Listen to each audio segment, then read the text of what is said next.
Hello दोस्तों, मैं धनंजय गुप्ता आपका स्वागत करता हूं आज एक नई वीडियो में। आज की वीडियो में चैप्टर वैद्युत रसायन से हम एक नई टॉपिक पढ़ेंगे।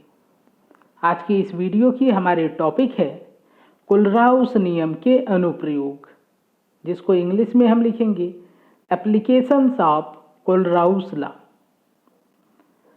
कोलराउस लॉ के अनेक अनुप्रयोग हैं, जिनमें से 3 मुख्य हैं जिसको हम लोग इस वीडियो में डिस्कस करेंगे।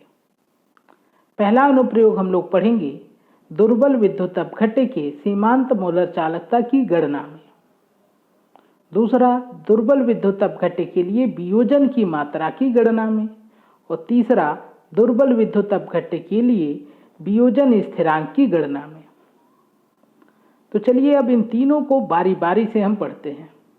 तो चलिए पहला हम लेते हैं दुर्बल विद्युत अपघट्य के लिए सीमांत मोलर चालकता की गणना में। कुछ प्रबल विद्युत अपघट्यों की सीमांत मोलर चालकता की सहायता से दुर्बल विद्युत अपघट्य की सीमांत मोलर चालकता की गणना कोलराउस नियम द्वारा किया जा सकता है। अब क्वेश्चन कैसे किया जा सकता है, इस बात को हम समझेंगे एक उदाहरण से। तो देखिए यहाँ पे हम एक क्वेश्चन ले रहे हैं जो थोड़ा सा न्यूमेरिकल टाइप का है, जिससे हम लोग इस पॉइंट को समझेंगे। देखिए यहाँ पर लिखा गया है कि NaCl, HCl एवं CH3COO, जिसको हम कहते हैं सोडियम एसीटेट, के लिए सीमांत मोलर चालकता क्रमशः 126.4, 425.9 एवं 91.0 siemens centimetre square mole inverse है। CH3COOH के लिए सीमांत मोलर चालकता का परिकलन कीजिए। अर्थात ये क्वेश्चन हमको ये कह रहा है कि यहाँ पे ये कुछ प्रबल विद्युत अपघट्य हैं जिनके लिए सीमांत मोलर चालकता हमको दी गई है यहाँ पर, और इनकी सहायता से हमको इस दुर्बल विद्युत अपघट्य, जिसको हम कहते हैं एसिटिक अम्ल, की सीमांत मोलर चालकता की गणना करनी है। तो सबसे पहले हम एक काम यहाँ पर करेंगे कि यहाँ पे जितने भी यौगिक हैं, इन यौगिकों की सहायता से हम एक रासायनिक समीकरण लिखेंगे, या आप कहिए एक संतुलित रासायनिक समीकरण लिखेंगे।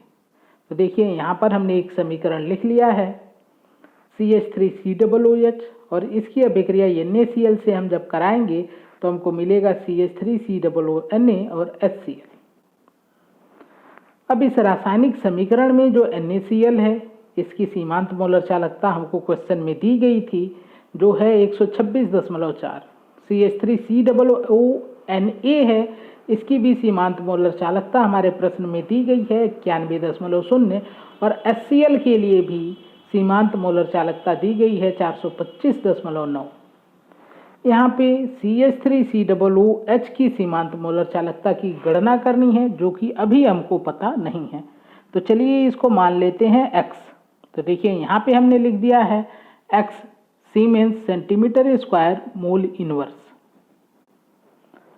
अब यदि हम इन एरो के रिएक्टेंट साइड की सीमांत मोलर चालकताओं का योग करें तो ये प्रोडक्ट साइड के सीमांत मोलर चालकताओं के योग के बराबर होगी। तो देखिए यहाँ पे हम लिख सकते हैं कि X प्लस 126.4 बराबर 91.0 प्लस 425.9। यहाँ पे अब हम सॉल्व करके X का मान निकालेंगे। तो सबसे पहले हम 126.4 का पक्षांतर करेंगे। तो देखिए ये इधर प्लस में है तो दूसरी तरफ जाएगा तो माइनस में हो जाएगा। तो इस तरह से हमको ये समीकरण मिल रहा है, और इसको जब हम सॉल्व करेंगे तो X का मान मिलेगा 390.5, यानी कि CH3COOH की सीमांत मोलर चालकता होगी 390.5 siemens centimetre square mole inverse. तो देखिए हमने कुछ प्रबल विद्युत अपघट्यों की सीमांत मोलर चालकता की सहायता से एक दुर्बल विद्युत अपघट्य के सीमांत मोलर चालकता की गणना की है। अब यहाँ पे एक छोटी सी बात मैं आपको समझाऊंगा कि यहाँ पे कोलराउस नियम का कैसे अनुप्रयोग किया गया है। तो देखिए कोलराउस नियम में ये कहा गया है कि जो कोई आयन है, जैसे मान लीजिए यहाँ के वियोजन से Na आयन बनता है, सोडियम आयन बनता है, तो सोडियम आयन की सीमांत मोलर चालकता उतनी ही होगी जितना यहाँ से बने या फिर यहाँ से बने। यानी कि कोई भी आयन किसी भी यौगिक से उत्पन्न होता हो उसकी सीमांत मोलर चालकता हमेशा बराबर होती है। तो इस आधार पे ही हमने कहा कि इधर की सीमांत मोलर चालकता इधर के सीमांत मोलर चालकता के बराबर होगी, क्योंकि इसके वियोजन से बनेगा एसीटेट आयन और हाइड्रोजन आयन, और यहाँ से भी बनेगा एसीटेट आयन। तो देखिए एसीटेट आयन यहाँ का, एसीटेट आयन यहाँ का, दोनों की सीमांत मोलर चालकताएं बराबर होंगी। तो यदि यहाँ का मान हम ज्ञात कर लेते हैं तो वही मान हम यहाँ पे यूज कर पाएंगे। देखिए यहाँ से बनेगा हाइड्रोजन आयन और यहाँ से भी उत्पन्न होगा हाइड्रोजन आयन। इस वाले हाइड्रोजन आयन की सीमांत मोलर चालकता इस वाले हाइड्रोजन आयन के बराबर होगी। यही कोलराउस का नियम है, और इसी नियम के आधार पर ही हमने कहा है कि रिएक्टेंट साइड की यानी कि अभिक्रियक की तरफ की जो सीमांत मोलर चालकताएं हैं वो उत्पाद की तरफ की सीमांत मोलर चालकताओं के योग के बराबर होंगी। तो उम्मीद है आपको ये पहला पॉइंट क्लियर हो गया होगा। तो अब चलिए हम दूसरे अनुप्रयोग को देखते हैं।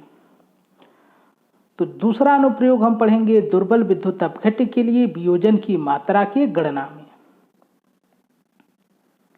तो यहाँ पे आपको एक सूत्र याद रखना है कि जो वियोजन की मात्रा है जिसको हम अल्फा से प्रदर्शित करते हैं, और वियोजन की मात्रा को हम इंग्लिश में कहते हैं डिग्री ऑफ डिसोसिएशन, ये बराबर होती है किसी सांद्रता C पर मोलर चालकता। देखिए यहाँ सिंबल जो लिखा गया है ये C सांद्रता पर मोलर चालकता को प्रदर्शित करता है, और यह जो नीचे सिंबल है इससे आप परिचित हैं, ये सीमांत मोलर चालकता को प्रदर्शित करता है। तो ये फार्मूला हमको याद रखना है कि जो अल्फा होता है ये बराबर होता है C सांद्रता पर मोलर चालकता बटे सीमांत मोलर चालकता के। और यहाँ से यदि हमको सीमांत मोलर चालकता ज्ञात है तो हम किसी भी सांद्रता पर वियोजन की मात्रा ज्ञात कर सकते हैं। और सीमांत मोलर चालकता कैसे ज्ञात होगी, तो इसको हम ज्ञात करेंगे कोलराउस के नियम से।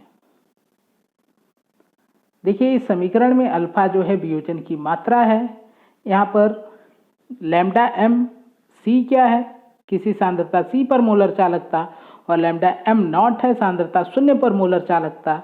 ये जो ऊपर पद लिखे गए हैं ये सांद्रता को प्रदर्शित करते हैं, और सांद्रता 0 पर जो मोलर चालकता है उसको आप सीमांत मोलर चालकता भी कहते हैं। यदि आपको ये सीखना है कि कैसे ऐसा कहते हैं, आपको कोई कन्फ्यूजन है तो आप पिछली वीडियो देख सकते हैं जिसका लिंक मैं इस वीडियो के डिस्क्रिप्शन में दूंगा, जिसमें मैंने आपको पढ़ाया है कोलराउस का नियम। उस वीडियो को देखेंगे तो आपको ये सीमांत मोलर चालकता का पूरा कॉन्सेप्ट क्लियर हो जाएगा। तो ये था दूसरा अनुप्रयोग। अब हम पढ़ते हैं तीसरा अनुप्रयोग, जो कि यहाँ पर है दुर्बल विद्युत अपघट्य के लिए वियोजन स्थिरांक की गणना में। तो देखिए क्लास 11th के इक्विलिब्रियम या फिर जो रासायनिक साम्य हम लोगों ने चैप्टर पढ़ा है वहाँ पे हम लोगों ने पढ़ा है एक फार्मूला कि A बराबर C alpha square upon 1 minus alpha. यहाँ पर Ka जो है वो किसी दुर्बल अम्ल के लिए वियोजन स्थिरांक होता है, C होता है सांद्रता, और अल्फा है वियोजन की मात्रा जिसको इंग्लिश में हम डिग्री ऑफ डिसोसिएशन कहते हैं। अभी अल्फा के लिए एक सूत्र हमने पढ़ा, अल्फा को हम लिखते हैं अल्फा बराबर C सांद्रता पर मोलर चालकता बटे सीमांत मोलर चालकता।